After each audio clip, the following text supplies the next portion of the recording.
네, 오늘은 삶에서 조언을 다루는 방법, 삶에서 조언을 다루는 방법이라는 제목으로 함께 말씀 나누도록 하겠습니다. 네, 우리는 살아가게 되면서 삶에서 조언을 듣게 될 때도 있고 조언을 하게 될 때도 있습니다.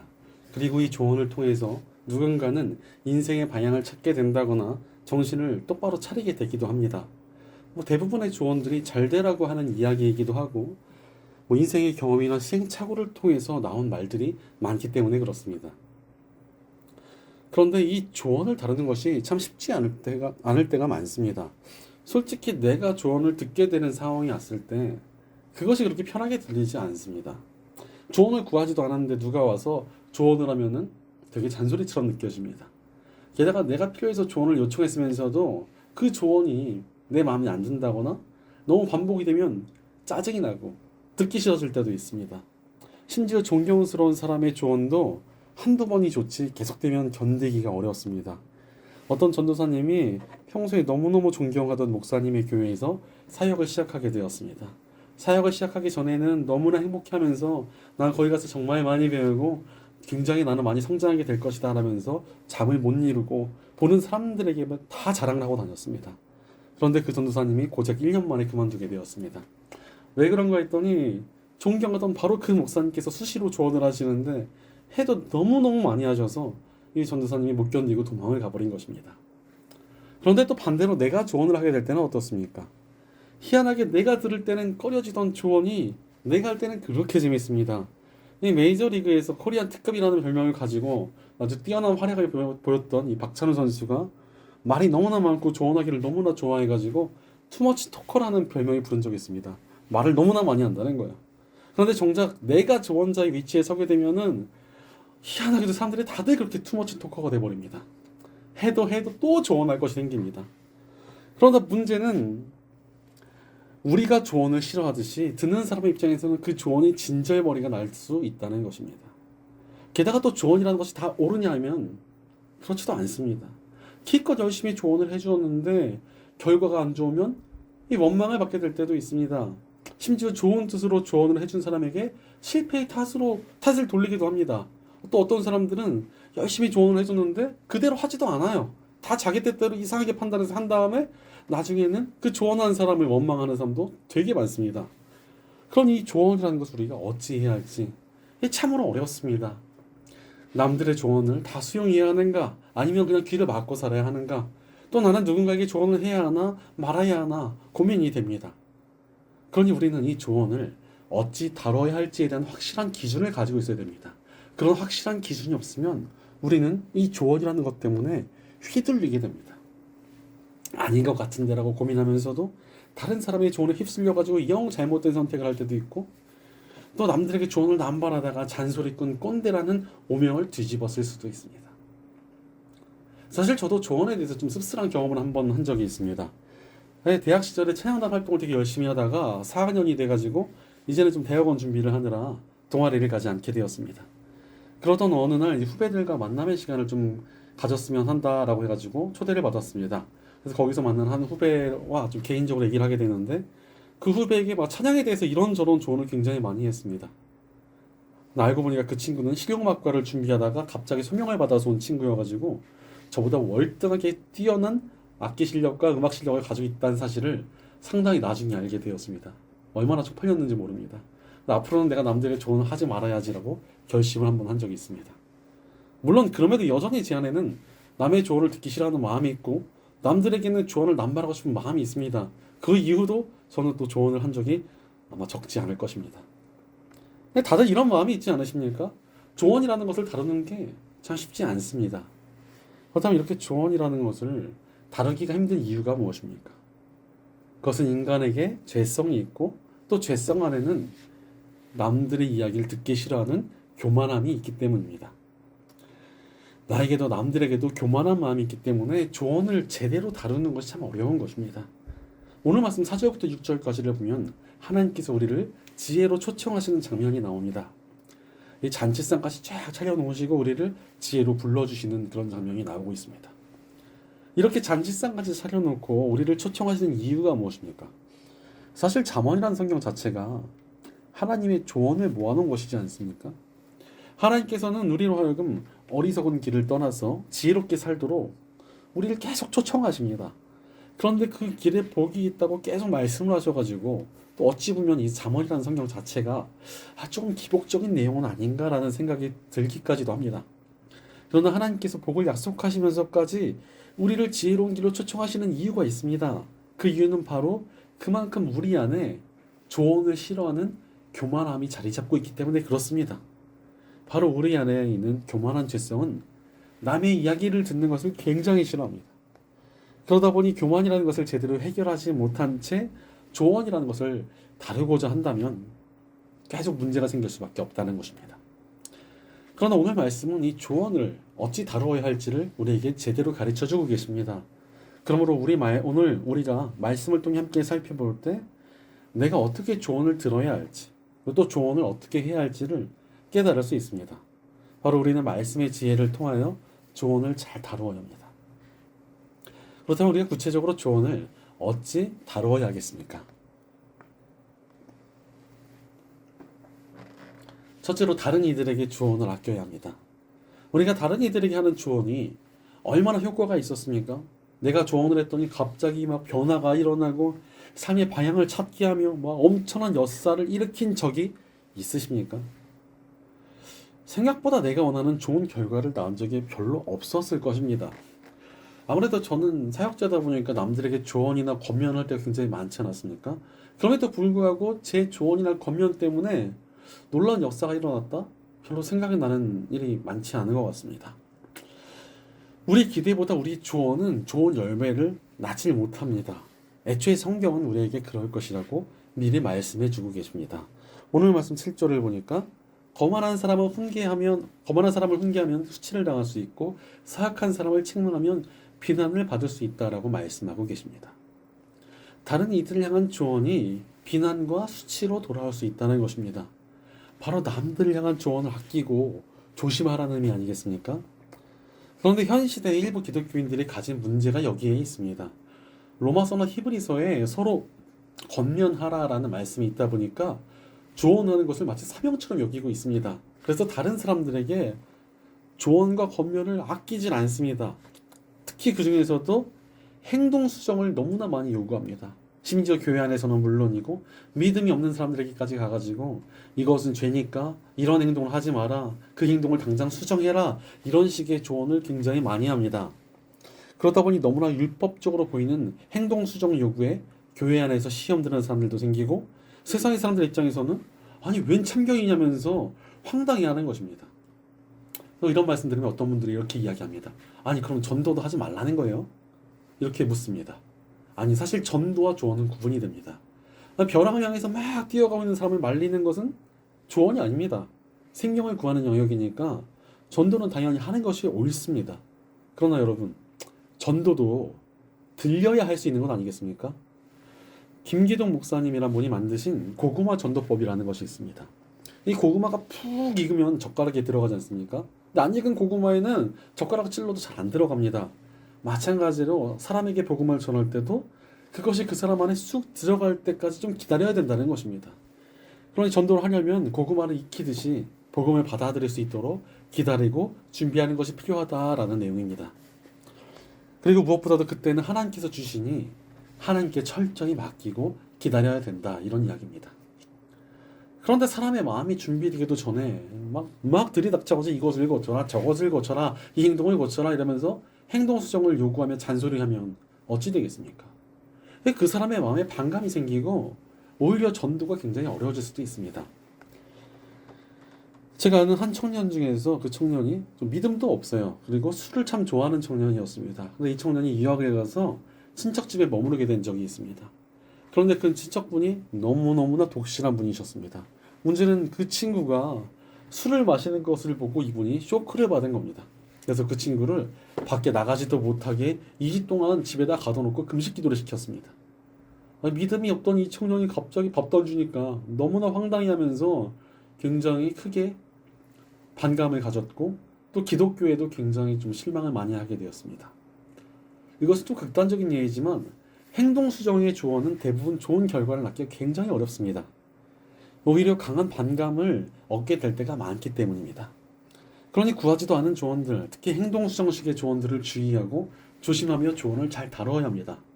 심지어 누군가가 우리에게 조언을 구하더라도요, 조심할 필요성이 있습니다. 유대교회의 경전에 이런 말이 나온다고 합니다. 질문을 하는 사람은 대부분 자신이 답을 가지고 있다. 다만 자신의 선택에 대한 책임을 혼자 지기 싫어해서 질문을 하는 것이다. 실제로 조언을 구했으면서도 자기 마음에 안 드는 조언을 하면 싫어하는 사람들이 적지 않습니다. 오히려 나쁜 결과가 나왔을 때 원망하는 사람도 정말 많습니다. 그러니 조언이라는 것은 정말 상대가 받아들일 만할 때 해야 합니다. 오늘 말씀 8절을 보면 거만한 사람을 책망하지 말아라. 그가 너를 미워할까 두렵다. 지혜로운 사람은 꾸짖어라. 그가 너를 사랑할 것이다. 라고 말씀하고 계십니다. 받아들일 만한 사람은 조언을 감사히 여기지만 그렇지 않은 사람에게 조언하는 것은 오히려 미움과 원망을 사게 될 수도 있다는 것입니다. 그러니 전도도 조언도 하나님께서 주시는 하나님의 때를 기다리며 또 하나님께 맡겨드리고 구하는 것이 굉장히 중요합니다. 바로 우리는 하나님께 철저히 맡겨드림으로 조언을 잘 다루어야 합니다. 그럼에도 불구하고 우리는 누군가에게 조언을 막 하고 싶어질 때가 정말 많습니다. 왠지 나의 조언이 다른 사람의 삶을 바꿔줄 수 있을 것 같고 이 어리석은 길로 가는 사람을 바른 길로 인도해 줄 수 있을 것만 같습니다. 나의 말과 경험이 엄청난 능력을 발휘할 것만 같은 생각이 듭니다. 바로 나에 대한 자신감이 남에게 거침없이 조언을 하고 싶게 만든다는 것입니다. 그러나 안타까운 것은 그 조언이 제대로 효력을 발휘하지 못할 때가 참 많다는 사실입니다. 사실 조언이 필요해 보이는 어리석은 사람들은 이미 다른 조언을 따르고 있기 때문에 그렇습니다. 오늘 말씀 13절을 보면 어리석은 여자는 수다스럽다. 지각이 없으니 아는 것이 아무것도 없다라고 말씀하고 계십니다. 여기서 어리석은 여자란 새 사람들을 어리석은 길로 미혹하고 있는 유혹을 말합니다. 이런 유혹에 빠져들면 어떤 줄 아십니까? 정상적인 판단이 안 됩니다. 아무리 좋은 조언을 들어도요, 들을 기가 없어집니다. 최근에 이 은행에서 일하시는 분들이 고충을 호소하는 글을 본 적이 있습니다. 이 보이스피싱을 당하시는 분들이 은행에 막 돈을 찾으러 온답니다. 아무리 보이스피싱인 것 같다고 그분들을 설득하면서 한 번만 좀 체크를 해보자라고 해도 부탁을 드려도 그분들이 듣질 않는다고 하십니다. 이미 사기꾼들의 말에 속고 있기 때문에 아무리 설득을 해도 오히려 화를 낸다는 것입니다. 마찬가지로 어리석은 길을 쫓는 일도 비슷합니다. 어리석은 길을 이미 쫓고 있기 때문에 아무리 다른 조언을 해도 받아들이지 못하는 것입니다. 이런 어리석은 유혹에 빠지는 이유가 무엇입니까? 사실 유혹이라는 것 자체가 인간의 죄성이 너무나 달콤하기 때문에 그렇습니다. 오늘 말씀 14절부터 17절은 유혹이 우리의 마음을 홀리는 내용이 등장하고 있습니다. 인간의 욕망을 자극하고 악한 길이지만 이득이 있다고 우리를 꼬시며 이 땅의 가치를 쫓게 만듭니다. 이러한 길을 쫓고 있는 사람들에게 내가 말 몇 마디 한다고 그를 돌이키게 만든다는 것은 절대로 쉽지 않습니다. 아니 나의 조언 몇 마디가 악한 길을 쫓고 있는 일을 한 번에 변화시킬 수 있다라고 믿는 것은 교만 아닙니까? 그렇다면 어찌해야 됩니까? 하나님께 맡겨드려야 됩니다. 누군가를 정말 변화시키고 싶고 그가 가는 길에서 그를 돌이키게 만들고 싶다면 내 힘으로 어떻게 하는 것보다 하나님께 맡기는 수밖에 없습니다. 그렇다면 어찌 우리가 우리 교만을 내려놓고 하나님께 맡길 수 있겠습니까? 복음 안에서 가능합니다. 복음이 우리에게 왜 필요했습니까? 우리 역시도 하나님의 길을 떠나서 어리석은 길로 향해 걸어가고 있었기 때문입니다. 하나님의 곁을 떠나서 죄악에서 사로잡힌 삶을 살고 있었기 때문에 우리를 구원하시기 위한 십자가의 복음이 필요했던 것입니다. 예수님의 십자가가 우리를 잘못된 길에서 건져주셨습니다. 어리석고 잘못된 길로 가던 우리를 십자가를 통하여 완전히 새로운 삶으로 새로운 피조물로 변화시켜 주신 것입니다. 그러니 복음을 통해서 우리가 무엇을 깨달아야 합니까?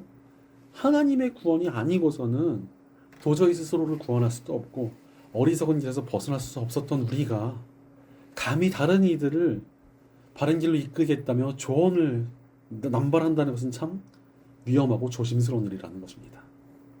무엇보다도 누군가를 진짜 변화를 이끌고 싶다면 조언보다도 나를 변화시켜 주신 하나님께 맡겨드려야 한다는 것을 복음을 통하여 깨닫게 우리에게 해주십니다. 하나님 예수님께서도 말씀을 받아들이지 않았던 이 완고하고 악한 이들은 그냥 피해 가셨습니다. 하나님의 때가 있기에 그들을 다 하나님께 맡겨드린 것입니다. 따라서 우리는 조언보다도 기도를 한마디 더 하는 게 낫습니다. 그럼 조언을 언제 합니까? 아예 하지 말아야 됩니까? 그건 아닙니다. 당연히 성경에서 서로 권면을 하셨으니 조언을 해야만 할 때도 있습니다. 조언을 해야 할 때 하지 않는 것도 잘못된 일이며 불순종입니다. 다만 정말 하나님께서 나에게 조언을 하게 하신다, 이런 명확한 확신이 있을 때 하는 것입니다. 그냥 마구잡이로 하면 그냥 안 하는 것만도 못합니다. 오늘 말씀 18절을 보면 어리석은 사람은 죽음의 그늘이 바로 그곳에 드리워져 있다는 것을 모른다. 그 여자를 찾은 사람마다 이미 수월의 깊은 곳에 가 있다는 것을 그 어리석은 사람은 알지 못한다라고 말씀하고 계십니다. 사실 어리석은 길로 가는 사람들의 상태가 정말 좋지 않을 때가 많습니다. 심지어는 망하고 사망의 길로 가는 때도 적지 않다는 것입니다. 그들을 구하고 싶은 궁유의 마음이 있다면 우리 입술이 먼저 택해야 될 것은 조언이 아니라 기도에 있습니다. 바로 하나님께 맡김으로 우리가 조언을 잘 다뤄야 합니다. 철저히 겸손한 마음으로 하나님의 도움을 구하며 다른 영혼들을 하나님께 맡기는 것입니다. 그리고 하나님께 맡기는 가운데 조언을 시키셨다는 확신이 있으면 그때는 그냥 순종하면 됩니다. 예전에 어떤 목사님께서 목회에 관한 특강을 하시면서 조언에 대해 말씀해 주신 적이 있습니다. 자신은 조언을 할 때 두 가지 과정을 거치신다는 이야기를 해주셨습니다. 먼저는 칭찬을 10개 하고 그 다음에 조언을 하나 하신다는 거였고, 또 다른 하나는 조언을 하기 전에 1시간 동안 기도를 하고 그래도 해야겠다 싶으면 조언을 하신다는 것이었습니다. 그런데 칭찬하다 보면은 이렇게 괜찮은 사람인데 조언을 안 해도 되겠다라는 생각이 들고, 또 기도를 하다 보면 기도로 충분하다라는 감동이 느껴질 때가 정말 많다는 것입니다. 참 배울 점이 있다고 생각이 듭니다. 사실 우리가 자신감이 가득 차서 누군가에게 꼭 조언을 하고 잔소리를 해야겠다고 느끼는 것은 하나님께 제대로 맡기지 못한 교만일 때도 적지 않습니다. 그러니 내려놓아야 합니다. 하나님께 더욱 맡기고 중보하는 것이 10마디의 잔소리보다 낫습니다. 물론 하나님께서 우리의 입술을 사용하신다는 확신이 있다면 그때는 순종을 해야만 합니다. 어디까지나 중요한 것은 겸손히 하나님께 맡기는 것에 있습니다. 우리는 겸손히 하나님께 맡기며 조언을 잘 다루어야 합니다.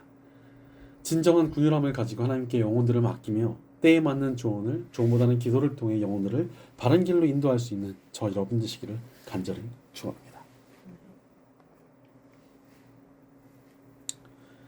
둘째로 내게 들어오는 바른 조언을 소중히 해야 합니다. 우리가 조언하는 것을 조심해야 하지만 반대로 우리에게 들려오는 조언은 어찌해야 합니까? 잘 받아들여야 합니다. 오늘 말씀 구절을 보면은 지혜로운 사람은 훈계를 할수록 더욱 지혜로워지고 의로운 사람은 가르칠수록 학식이 더할 것이다라고 말씀하십니다. 바른 조언을 잘 받아들이는 사람이 진짜 지혜로운 사람이라는 것입니다. 조언이라는 것에 반발이 생기거나 또 우리 귀에 달게 들리지 않을지라도 조언을 잘 받아들이면 그것이 우리를 성장시키고 지혜롭게 만듭니다. 그러나 중요한 것이 하나 있습니다. 모든 조언을 다 받아들여서는 안 된다는 것입니다. 왜냐하면 세상에는 악한 조언도 적지 않습니다. 아담과 하와도 에덴 동산에서 뱀의 조언에 넘어갔다가 인류를 죄악에 빠뜨리지 않았습니까? 그렇다면 바른 조언의 기준이 무엇입니까? 오늘 말씀 10절을 보니까 주님을 경외하는 것이 지혜의 근본이요 거룩하신 일을 아는 것이 슬기의 근본이다라고 말씀하십니다. 바로 잠언의 핵심 중의 핵심입니다. 하나님을 경외하는 것, 하나님의 뜻에 합한 것만이 제대로 된 지혜이며 우리가 들어야 할 조언이라는 것입니다. 그렇지 않은 조언은 거르고 하나님의 뜻에 맞는 조언은 목숨처럼 소중히 여겨야 합니다. 그 조언이 우리의 삶을 성장시키고 온전케 할 것이기 때문입니다. 그러니 하나님의 뜻으로 분별하며 조언을 잘 다루어야 합니다. 그럼에도 불구하고 우리가 조언을 잘 듣지 않으려는 이유가 무엇입니까? 사실 하나님의 뜻에 맞는 바른 조언은 우리 마음과 잘 맞지 않을 때가 참 많습니다. 실제로 하나님의 뜻이 우리의 죄성을 거스를 때가 적지 않다는 것입니다. 오늘 말씀 1절부터 3절은 바른 지혜가 우리를 추천하는 장면이 나옵니다. 그런데 먼저 지혜가 7기둥으로 집을 짓는다고 나오고 있습니다. 기둥을 7개나 세우면서 집을 짓는 것은 굉장히 돌아가는 것 같고 오래 걸리는 것처럼 느껴질 것입니다. 게다가 3절은 시녀를 보내서 지혜로 초청한다는 말씀이 나오고 있습니다. 사실 또 시녀는 낮은 존재 아닙니까? 하나님의 지혜는 우리 이름을 높이고 나의 영광을 빛나게 하기보다 겸손으로 우리를 인도해 가십니다. 그러니 그 길이 사실 그렇게 매력적으로 보이진 않습니다. 그래서 하나님의 뜻에 맞는 조언은 우리 귀에 굉장히 쓰게 느껴질 때가 많습니다. 나의 욕구와 반대되므로 피하고 싶어지는 것입니다. 그러나 피하고 싶어 보이는 그 길이 진정한 생명의 길입니다. 사실 7기둥으로 집을 짓는 것은 오래 걸리나 그런 기둥을 가진 집은 쉽게 무너뜨릴 수가 없습니다. 시녀는 낮아 보이지만 그가 섬기는 주인이 하나님이라면 그는 진정으로 존귀한 자가 됩니다. 바로 하나님의 뜻을 쫓는 것이 가장 옳은 길입니다. 내게 들려오는 조언 중에 하나님의 뜻과 일치되어 있는 조언이 있다면 그 조언이 바로 우리를 살리는 지혜라는 것입니다. 설령 그것이 우리 욕구와 반대되더라도 그 길에 진정한 하나님의 복이 있고 돌아가는 것 같아도 가장 빠른 길일 때가 많습니다. 바로 우리에게 들려오는 조언이 하나님의 뜻이라면 그 조언은 사실 누군가를 사용하셔서 우리에게 하나님께서 하시는 말씀일 수 있기 때문입니다. 그러니 하나님의 뜻을 통해 조언을 잘 다뤄야 합니다. 그렇다면 우리가 어떻게 하나님의 뜻을 잘 쫓아갈 수 있겠습니까? 복음 안에서 가능합니다. 사실 십자가의 복음이 무엇입니까? 우리의 본성을 거스르는 일입니다. 인간은요, 자신의 공로를 내세우는 것을 너무나 좋아합니다. 세상의 종교들도 다 그렇지 않습니까? 세상의 모든 종교들이 자기의 공로를 의지해라라고 가르칩니다. 그래서 자기가 어떤 종교적인 행위를 하고 또 어떤 선행을 하고 이래야지 구원받을 수 있다라고 말을 합니다. 그러나 복음은 정반대의 길을 말씀하십니다. 우리의 공로는 아무런 의미가 없다라고 말씀하시는 것입니다. 오직 하나님의 은혜만 의지할 때 구원이 있다라는 것이 복음이지 않습니까? 그래서 교회 안에서도 항상 문제가 되는 것이 이것입니다. 하나님께서 오직 은혜로 구원을 주시겠다고 약속하셨는데 계속 자신의 공로를 자랑하고 자신의 행위를 내세우면 문제가 생기는 것입니다. 사실 그것이 바로 인간의 죄성이며 오히려 구원을 가로막는 장애물이 됩니다. 그러나 우리는 복음을 통해서 나의 본성을 거슬러 하나님의 뜻을 쫓아가는 것이 바른 길이며 구원과 은혜가 있는 길이라는 것을 깨달을 수 있습니다. 실제로 하나님의 뜻대로 사는 것이 가장 복된 길이지 않겠습니까? 오늘 말씀 11절로 보면 나 지혜로 말미암아 네가 오래 살 것이요 네 수명도 길어질 것이다 라고 말씀하고 계십니다. 아까 말씀드렸던 7기둥을 세우는 것은 시간이 굉장히 오래 걸리는 일입니다. 그러나 하나님께서는 지혜를 따르는 자들에게 오랜 수명을 주시겠다고 말씀하십니다. 아무리 오래 걸려도 그것들을 충분히 누릴 수 있게 다 예비하시고 다 인도하시겠다는 것입니다. 사실 아무리 빨리 건물을 멋지게 지어놔도 그 건물이 바로 무너져가지고 깔려 죽으면 무슨 의미가 있겠습니까?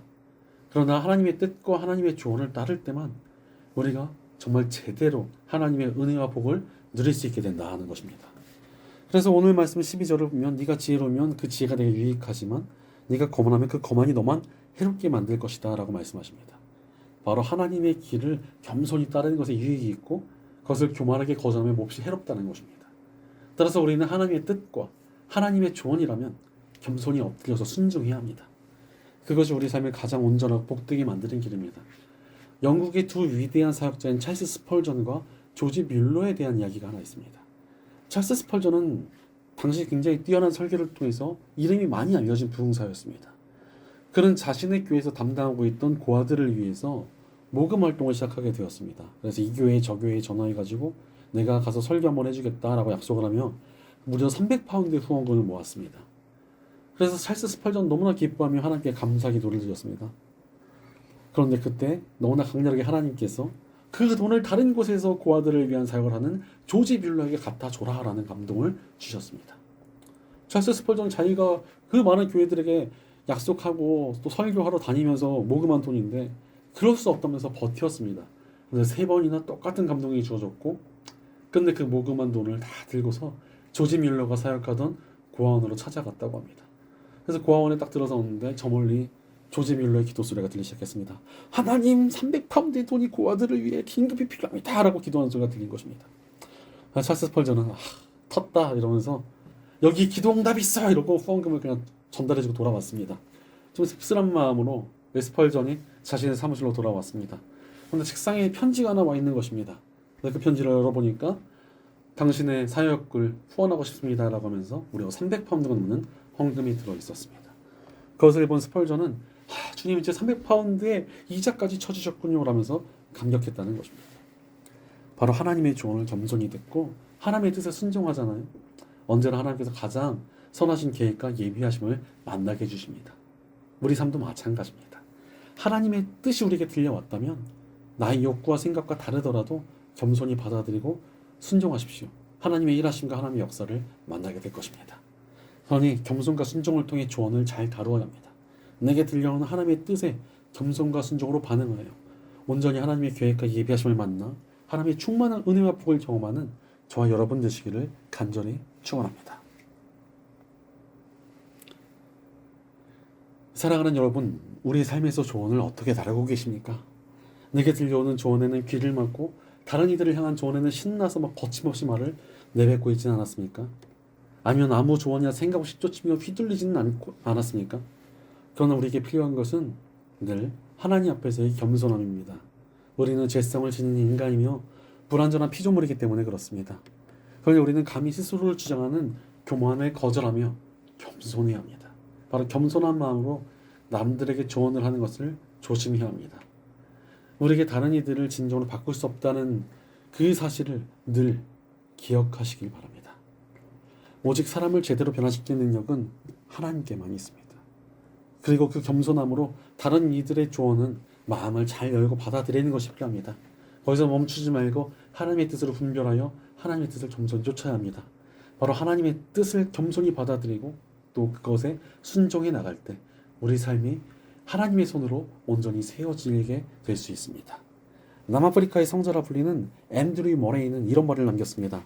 나는 날마다 하나님 앞에서 나 자신을 내드리는 법을 배웠다. 그분의 성령님으로 가득 채워질 수 있는 그릇으로 말이다. 바로 겸손과 순종의 삶으로. 하나님의 뜻 안에서 겸손과 순종으로 살아갈 때 우리 삶이 하나님의 손에 맡겨지고 온전한 성령의 그릇이 된다는 것입니다. 바로 겸손과 순종이 우리 삶에 있을 때 우리 삶에 놀라운 하나님의 능력이 나타나게 된다는 것입니다. 그런 겸손과 순종의 마음을 통해 조언을 잘 다루어야 합니다. 바로 겸손과 순종의 삶에 하나님의 놀라운 역사와 능력이 나타날 것입니다. 겸손과 순종의 사람은 온전하신 하나님의 계획과 예비하심을 만나게 될 것입니다. 겸손과 순종의 삶을 통해 진정으로 영혼들이 변화되는 역사가 일어날 것입니다. 겸손과 순종이 우리 삶을 바로 세울 것입니다.